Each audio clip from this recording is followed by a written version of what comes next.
आप कहानी में हम देखते हैं कि आज रोहित की शादी होती है और ये अपनी बीवी के साथ फेरे लेने के लिए मंडप में बैठ जाता है। तो अचानक से रोहित को टॉयलेट आता है और ये टॉयलेट करने के लिए जैसे ही बाथरूम में आता है तो इसके कॉलेज वाली मासूका अपने भाई के साथ मिलकर इसको धोखे से बेहोश कर कर अपने घर पर लेकर आ जाती है। अब जब सुबह को रोहित की आंखें खुलती हैं तो जिस लड़की के साथ इसको बेडरूम में होना चाहिए, दरअसल वो अपने आप को उसके साथ ना पाकर रूपाली के साथ अपने आप को पाता है और गुस्से से लाल हो जाता है। अब ये रूपाली को बोलता है कि रूपाली मैं यहाँ पर कैसे आया और तुमने मेरे साथ क्या किया। अब रूपाली रोहित को बोलती है तुमको क्या लगा तुम दूसरी लड़की के साथ शादी करके उसके साथ अपने नई जिंदगी की शुरुआत कर लोगे और मैं यहाँ पर देखती रह जाऊंगी, ऐसा कैसे हो सकता है।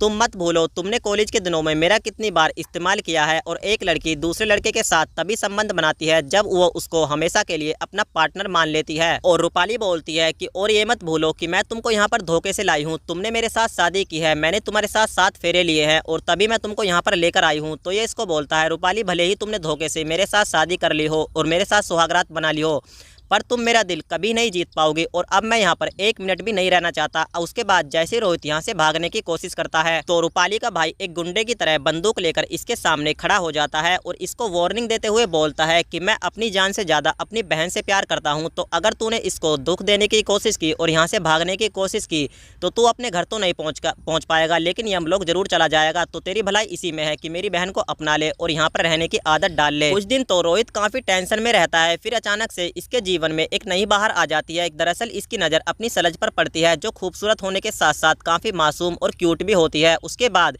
ये अपनी सलज को पाने की कोशिश करता है और इसके पीछे हाथ धोकर पड़ जाता है। अब इसकी सलज इसको बोलती है कि तुम आग से खेल रहे हो, जल जाओगे। तो ये इसको बोलता है कि इस फूल की महक सूंघने के लिए मैं इस आग में कूदने के लिए भी तैयार हूँ। तो ये इसको बोलती है ठीक है, अगर तुम मुझको प्याना चाहते हो और मुझसे सच्चा प्यार करते हो तो उसके लिए तुम्हें अपनी बीवी को छोड़ना होगा। अब रोहित के मन में एक आइडिया आता है, अगर उसको अपनी सलज को पाना है और इस घर में रहना है तो उसके लिए पहले उसको अपनी बीवी का प्यार एक्सेप्ट करना होगा। फिर ये सीधे अपनी बीवी के कमरे में आता है और इसको बोलता है कि वैसे भी अब कोई फायदा नहीं है, अब मैं तुमसे सच्चा प्यार करता हूं और मैंने तुम्हारा फाइनली प्यार एक्सेप्ट कर लिया है। इस बात को सुनकर कुछ समय के लिए तो रूपाली विश्वास नहीं करती, लेकिन उसके बाद ये इतनी खुश होती है कि तुरंत इसके गले लग जाती है। लेकिन जब नेहा यानी इसकी सलज रोहित को इसकी बीवी के साथ बिस्तर पर देखती है तो इसके तेवर बदल जाते हैं और ये समझ जाती है कि कहीं ना कहीं रोहित अपनी बीवी के साथ साथ इसको भी धोखा दे रहा है। अब नेहा अपनी नंद को रोहित की सारी सच्चाई बता देती है कि तुम्हारा प्यार एक्सेप्ट करने का तो उसका एक बहाना है, दरअसल वो मुझको पाना चाहता है और कहीं ना कहीं वो हम दोनों को ही धोखा दे रहा है। उसके बाद ये दोनों भाभी और नंद मिलकर